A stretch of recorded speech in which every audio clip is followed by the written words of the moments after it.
What would you do if you knew of someone who could raise people from the dead?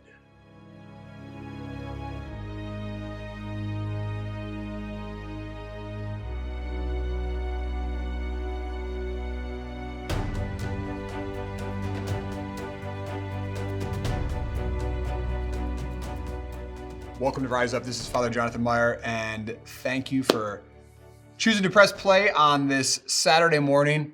What would you do if you knew someone in your life that could raise people from the dead? I mean, would you want people to be raised from the dead? Would you want certain people to raise from the dead? Our gospel passage today begins making reference to Mary, not the Blessed Virgin Mary, but Martha and Mary, and how people are going to Mary because Jesus had raised Lazarus from the dead. I love to reflect upon Lazarus' life, being dead, coming back to life. Jesus did this as a sign that Jesus would rise from the dead, but also that every single one of us is going to rise from the dead. It's part of our Christian creed that we believe in the resurrection of the body, that at the end of time when Christ comes in glory, that we will all rise from the dead. Earlier this March, the great story of Snow White has hit the movie theaters again.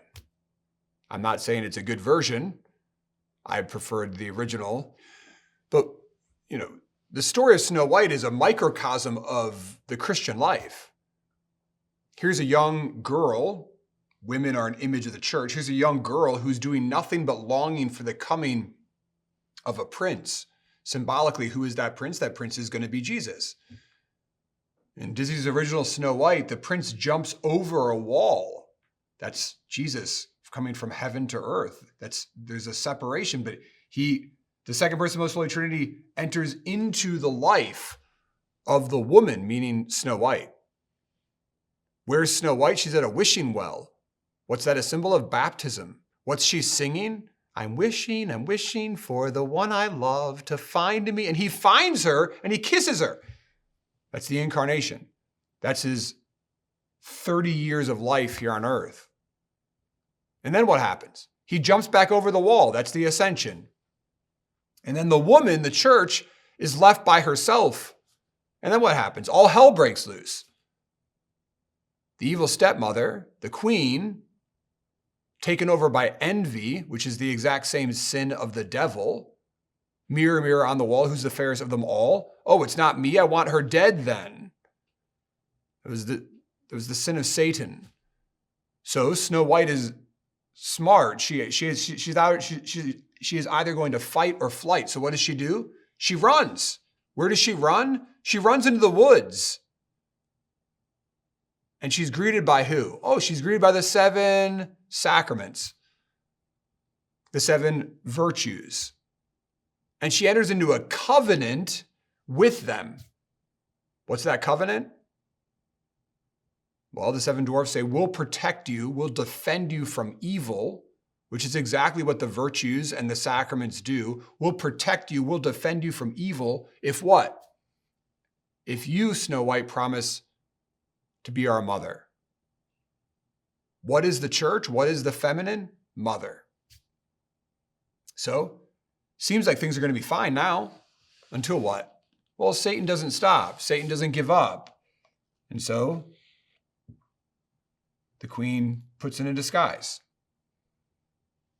Satan always disguises himself. He's the prince of lies.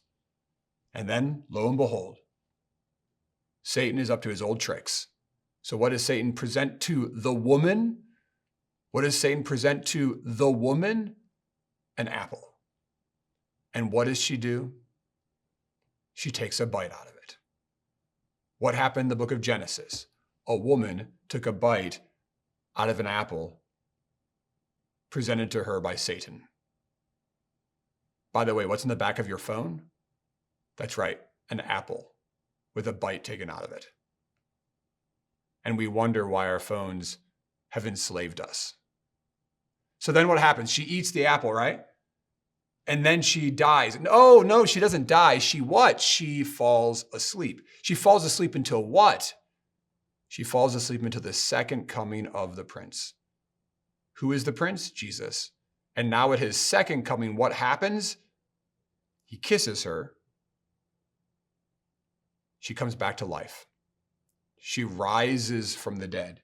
She comes back to life.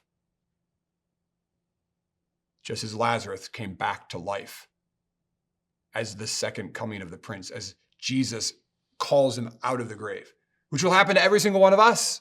And then if you actually watch the original Disney film, he puts her on the back of a horse.